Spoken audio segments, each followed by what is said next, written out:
Now remember, a true understanding of prayer is not the idea of asking for something that is not.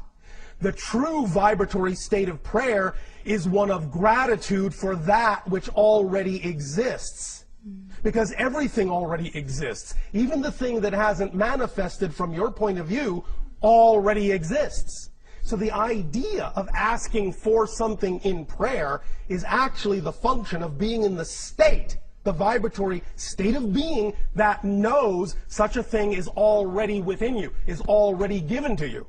And thus then you put yourself in the appropriate state of gratitude for already receiving.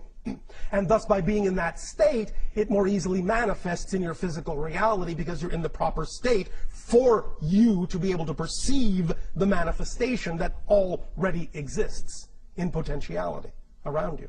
I see. Does that make sense to you? Yes. How do you, what do you say about meditation? How can you be like one with all that is? It's one tool. It's one way. It puts you in a state, or can, where you allow yourself to let go of some of the ideas of the physical mind that can often impede your ability to get in touch with your true natural vibration. It works for some people, it doesn't work for others. And there are many forms of meditation. Sometimes, if someone is painting a picture, that's a meditation. If they're singing a song, that's a meditation. If they're sitting quietly in their garden, that's a meditation. If they're standing in the shower, that can be a meditation. It just depends on what works for you in terms of getting you into that centered space of perfect peace and balance. How do you keep in touch yourself with your higher self? I told you how to keep in touch. Because you always forget. No, you don't always forget. That's a belief. It's a belief that makes it seem as if you always forget. You see, you're making choices. Every moment you're making choices. The way you allow yourself to understand what choices you prefer is to believe that those choices are valid and make them. That's really it. The idea comes down to motivation. Every choice you make is based on the fact that you're motivated to make that choice. What motivates you? That you have a belief attached to making that choice as being the best one. Understand this mechanism about motivation.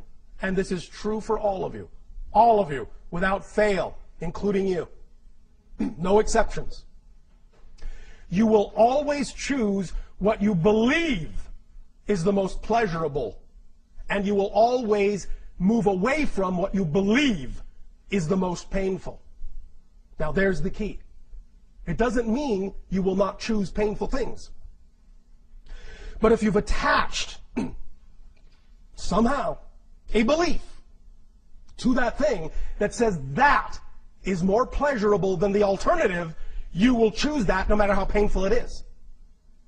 So it's about getting in touch with what the belief is, how you've attached it, why you may have attached a more negative belief to something that might actually be more representative of your passion, and switching those beliefs so that the one that doesn't serve you has the belief that says that's more painful, and the one that does serve you has the belief that says that's more pleasurable. Because as soon as you do that, believe me, you'll choose the one that's truly more in alignment with your truth, more in alignment with your passion. The only reason you would not,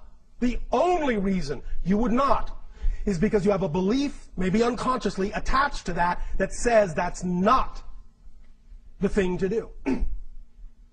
Might be fear of the unknown, might be fear of a lot of things. But you have to discover that. But you all make your choices based on that motivation.